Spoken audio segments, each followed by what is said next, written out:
Greg Chisholm, and I'm at the VA Medical Center today with Shane Thompson, and he's going to walk us through the process that you use in PMing an infusion pump.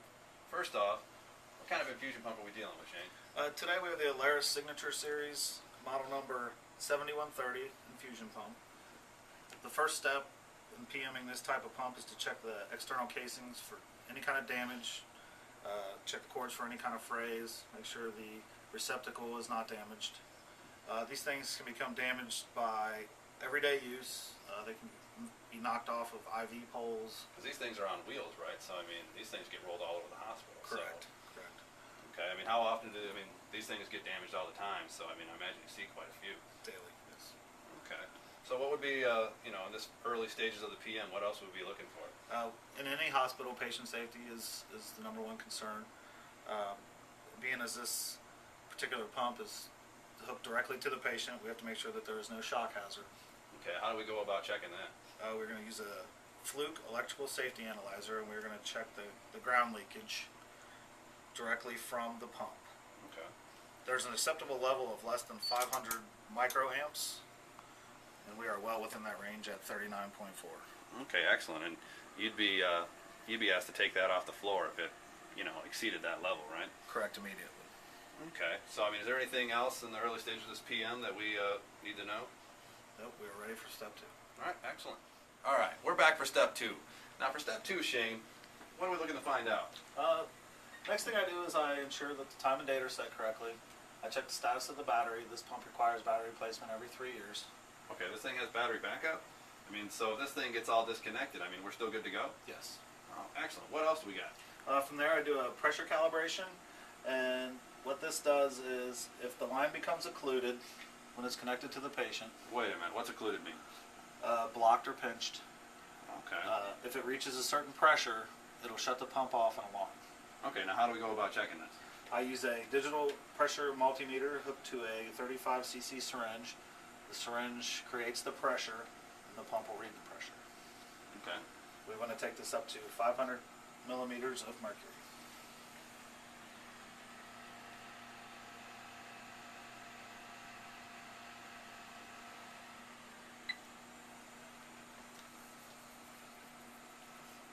All right, now is there anything else we need to know? The next step is to do a accuracy rate check. All right, now we're back for the third and final step of the PM process. Now, Shane, what do you have set up here? What I'm about to do is perform an accuracy rate check. I have some distilled water, a volume calibration set. This type of set is particular to this type of pump. Okay. Each set has its own individual tolerance. The tolerance on this set is plus or minus 10%. And when we're all said and done, we want an approximate volume weight of 39 grams. Okay, now, is there anything you need to do before you go ahead with this? You want to prime the set to ensure that there's no air bubbles, which could cause false readings. Oh, okay.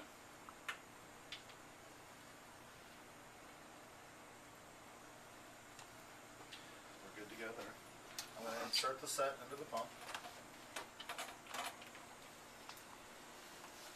Now, what do you got here?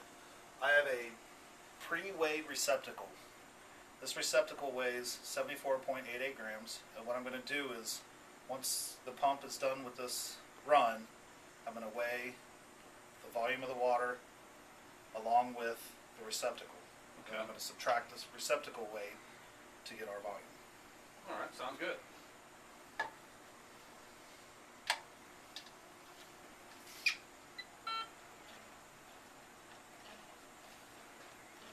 Now, how long does this usually take?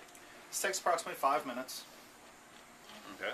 So in the meantime, we just kick back and wait for it to do its thing.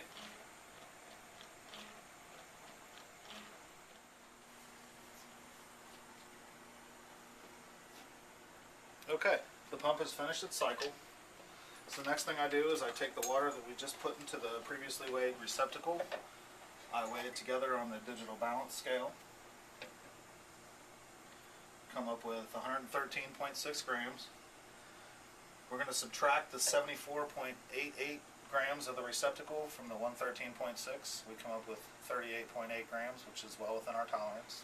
Excellent, excellent. So now that we've done that, I mean, is there anything else? I mean, this is the very last part of the PM. Is there anything else we need to know? There's one last test we like to do. Okay. It's an occlusion test. Now, occlusion test, we dealt with that earlier. Now, what are we looking at here? What I'm going to do is I'm going to pinch the line off while the pump is pumping, and it's going to stop an alarm.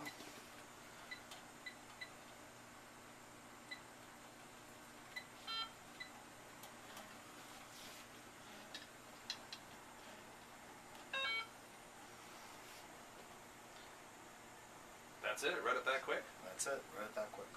Excellent, excellent. All right, that concludes our PM for the infusion pump here at the VA Medical Center.